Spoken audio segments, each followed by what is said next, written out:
নমস্কার কেয়াদি, আমাদের পরে খবরে আপনাকে জানাই স্বাগত। ধন্যবাদ। আমরা আজকে দেখলাম পুরসভায় কিন্তু ধুন্ধুমার একটা পরিস্থিতি।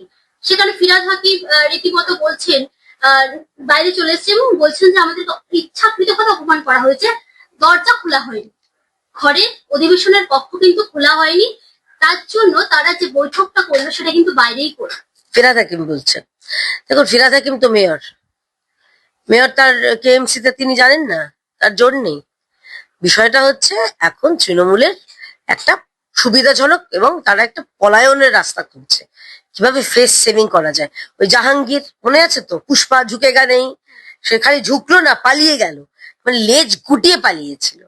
তো সেই দলেরই মাননীয় এখন যে কলকাতার মেয়র, তিনি এখন এগুলো করছেন। আসলে উনি জানেন যে আজ বাদে কাল যখন কর্পোরেশন ভোট হবে, যেরকম ভাবে সারা রাজ্য থেকে তৃণমূলকে সরিয়েছে, কলকাতার মানুষ আবার তৈরি হয়ে আছে এই কেএমসি থেকে ঘুঘুর বাসা যেটা ভাঙতে।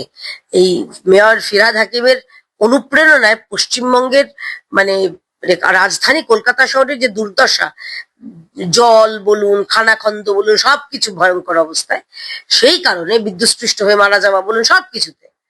এবং সেই কারণে উনি এখন জানেন যে হার হবে, তাই এখন একটু ওই নিউজ লাইনে হেডলাইনে থাকা আপনারা জিজ্ঞেস করবেন, এবং সেই সঙ্গে হচ্ছে তার মানে কি বলবো প্রাসঙ্গিক হয়ে ভেসে থাকা।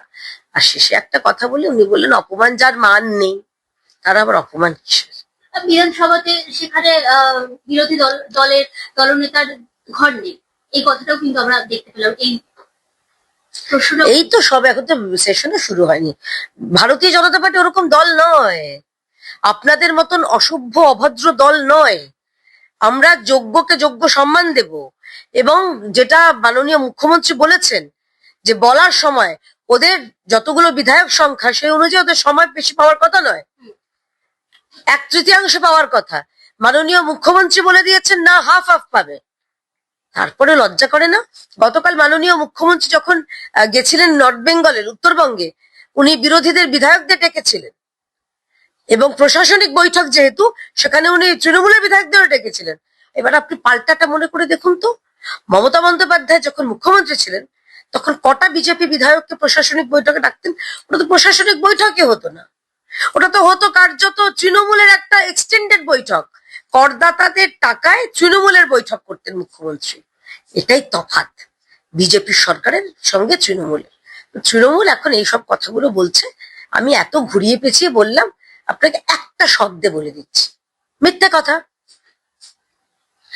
এদিকে দেখা যাচ্ছে মাদ্রাসাগুলো তো কিন্তু জাতীয় সঙ্গীত হিসেবে, জাতীয় সঙ্গীত বা বন্দে মাতরম বন্দে মাতরম গাওয়ার নির্দেশিকা জারি হয়েছে, সেখানে কিন্তু তারা কিন্তু বিরোধিতা করছে এই ক্ষেত্রে। এটা নিয়ে আপনি কি বলবেন? দেখুন, বন্দে মাতরম আমাদের রাষ্ট্রগীত, রাষ্ট্রগান।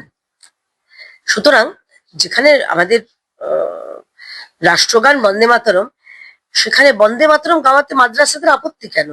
মাকে বন্দনা তো সবাই করো, ওরাও তো করেন নিশ্চয়ই। আমরা মাকে বন্দনা করি, আমরা দেশ মাকে বন্দনা করি, নিজের মাকে করি, ভারত মাকে করি। সুতরাং যে মাকে বন্দনা করা হচ্ছে তাতে আপত্তি কিসের? আসলে আপত্তিটা হচ্ছে এদের মধ্যে, এটা মানে কি বলবো, সরি টু সে, এদের মধ্যে ওই মুখে যত বলুক সেকুলার, আসলে কাজে তো সেকুলার নয়, সেটা করে দেওয়া হয়েছে।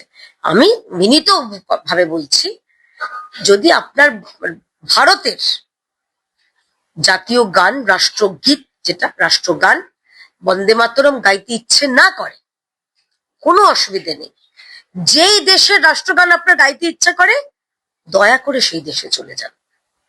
এর যদি বিরোধিতা করে তো আগামীতে এই সরকার কি ব্যবস্থা নেবে? আইনানুগ ব্যবস্থা নেওয়া হবে। কোনো দেশদ্রোহীদের কোনো স্থান নেই, ভারতবর্ষেও নেই, পশ্চিমবঙ্গেও নেই। এটা ভারতীয় জনতা পার্টির সরকার। এখানে কেউ পাকিস্তানের পতাকা উড়িয়ে পার পেয়ে যাবে, এটা ভাবাও ভুল। যারা ভাবছেন ভুল করছেন। ভারতে আছেন, ভারতীয় হয়ে ভালোবাসুন ভারতকে। হৃদয়ে অন্য কোনো দেশ হৃদয় কাঁদছে, সেই দেশেই চলে যান, তাহলে কোনো অসুবিধা নেই। আমাদের দেশ থেকে তারা একটা পাপ মুক্ত হবে। পরমব্রত যিনি অভিনেতা, তিনি কিন্তু বলছেন যে আমি সরকারের গুণগান করতাম আমার বাচ্চা থাকার জন্য, এইরকম এক্সকিউজ দিচ্ছেন বিভিন্ন রকম ভাবে। 11 মাস আগে তো ওনার বাচ্চা হয়েছে, কেন বলছেন পরমব্রত? দেখুন 2024-এ অভয়া হয়েছে, তখন ওনার বাচ্চা হয়নি, কিন্তু উনি হবু সন্তানের কথা ভেবে কি দূরদৃষ্টি চিন্তা করুন। উনি জানতেন ওনার ছেলে হবে 2024-এর, জেনে গেছিলেন 25-এ ওনার ছেলে হবে, উনি কোনো চুপ করেছিলেন। আচ্ছা এটা বাদ দিন, যখন বিশ্ব রগরানির কথা বলছেন 2021 সালে, উনি 5 বছর আগে জেনে গেছিলেন 2025-এ ওনার ছেলে হবে। কি অসাধারণ দূরদৃষ্টি ওনার! তাই উনি লিখেছিলেন বিশ্ব রগরানি দিবস, যখন আমাদের হাজার হাজার কর্মীরা তাদের বাড়িঘর ভাঙচুর হচ্ছে, আমাদের কর্মীদের লুটতরাজ করা হচ্ছে, মেয়েদের ধর্ষণ করা হচ্ছে, অভিজিৎ সরকার ততক্ষণে দোসরামে ততক্ষণ তাকে মানে খুন করা হয়েছে, তার পোষা বাচ্চা কুকুরগুলোকে পিটিয়ে পিটিয়ে মারা হয়েছে, আর উনি তখন রগরানি দিবস পালন করছেন। আর এখন বলছেন আমি ছেলের মুখের দিকে তাকিয়ে, আমি জানি না উনি কত বড় জ্যোতিষী যে 2021-এ দাঁড়িয়ে উনি 2025-এ জেনে গেছিলেন যে ওনার 2025-এ একটা ফুটফুটে সন্তান হবে, তার জন্য উনি চুপ করেছিলেন। আজকে যে এরা সাফাই গাইছে, তারা কি জায়গা করে নেওয়ার জন্যই গাইছে? ভারতীয় জনতা পার্টিতে একটা ঢোকার পথ খুঁজছে। দেখুন উনি কি কেন করেছেন সে ওনার ব্যক্তি, আমি তো দেখুন আমি ওনার মতো জ্যোতিষীও নই, আমি সাইকিয়াট্রিস্টও নই যে মনের কথা বলতে পারবো, এটুকু বলতে পারি মানে আপনি অভিনেতা খুব ভালো, কিন্তু বাস্তব জায়গায় এরকম কাঁচা অভিনয় না করলেই পারতেন, ওই ছেলের জন্য ছেলেকে না টেনে আনলেই পারতেন, কারণ ছেলের বয়স মাত্র 11 মাস। ক্ষমা করবেন এদের? ব্যক্তিগতভাবে আমি একটা ভিডিও করেছি যে কম্প্রোমাইজের কথা বলছে, সবাই কম্প্রোমাইজ করে, আমি ওনাকে বলেছি আপনাদের আরেকবার বলছি পরমব্রত বাবু সবাই কম্প্রোমাইজ করে না, আমাদের বহু কর্মীকে, তারা আপনার মতন অর্থবান নন, তাদের ছোট ছোট ব্যবসা দোকান চাকরি বহু জায়গা থেকে তৃণমূল খেদিয়ে দিয়েছে, তাদের মানে অর্থ সংস্থান কিভাবে হবে তারা জানতো না, তাও তারা কম্প্রোমাইজ করেনি। এখানেই তফাৎ একজন শিরদাঁড়া আলা মানুষের আর শিরদাঁড়া বিহীন মানুষের। একটা শেষ প্রশ্ন, মমতা বন্দ্যোপাধ্যায়ের রীতিমতো মাথায় হাত, তিনি কালীঘাটে বৈঠক করছেন, কারণ বিধায়করা একে একে পদত্যাগ পত্র জমা দিচ্ছে। দেখুন একটা কবিতা ছিল আপনার মনে আছে, আরাধনের 10টি ছেলে, আমার তো এখন সেটাই মনে পড়ে যায়। মমতা ব্যানার্জি রোজ এখন গুনছেন, হেড কাউন্ট করছেন, এই তুই আছিস 1 নম্বর, রোল কল কর। ওনার উচিত এখন রোজ একবার নয় দিনে 2বার রোল কল করা, কতদিন থাকে, কারণ যে পার্টিতে আদর্শগত কিছু নেই, নীতি নেই, খালি দুর্নীতি ছিল, সেই পার্টি যখন ক্ষমতা থেকে চলে যায় সেই পার্টি পুরো তাসের দেশের মতো ভেঙে পড়ে। তাই মমতা ব্যানার্জি দিনে রাত্রে সকালে স্বপ্নে সন্ধ্যায় ওই রোল কল করা উচিত, যে কতজন রইলো আর হাতে বাকি কতজন আছে।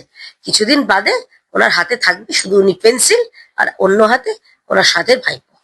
এদিকে বিকাশ রঞ্জন ভট্টাচার্য দেবরাজ চক্রবর্তী, যে অদিতি মুন্সির স্বামী, তার হয়ে কিন্তু গ্রেপ্তারি পরোয়ানা আটকে দিচ্ছে, এই ব্যাপারে আপনি কি বলছেন? তো এরা তো সব ফিশ ফ্রাই এর বন্ধুত্ব পালন করছেন, ফিশ ফ্রাই এর দিব্যি। মমতা ব্যানার্জি তো আহ্বান জানিয়েছিলেন না বাম অতি বামকে তৃণমূলের সঙ্গে লড়াই করতে, বিজেপির বিরুদ্ধে, তো বিকাশবাবু সেই কারণেই করছেন। আমরা তো এর আগেও দেখেছি ওনাদেরই দলের ওনারা বলেছিলেন, সমর্থক ছিলেন হরগোবিন্দ দাস চন্দন দাস, তাদের খুনিদেরকে বাঁচাতে একজন কমরেড ওদের সম্ভবত হাওড়া লোকসভায় দাঁড়িয়েছিলেন সব্যসাচী, তিনি সেখানে তার হয়ে মামলা করেছিলেন। অর্থাৎ এরা মুখে যতই কথা বলুক, ভেতরে ভেতরে ভালোবাসাটা হামে তুমসে প্যার কিতনা ইয়ে হাম নেহি জানতে, এটা এখন সিপিএম তৃণমূলকে বলছে। অসংখ্য ধন্যবাদ দিদি, আমাদের পরে খবরকে সময় দেওয়ার জন্য।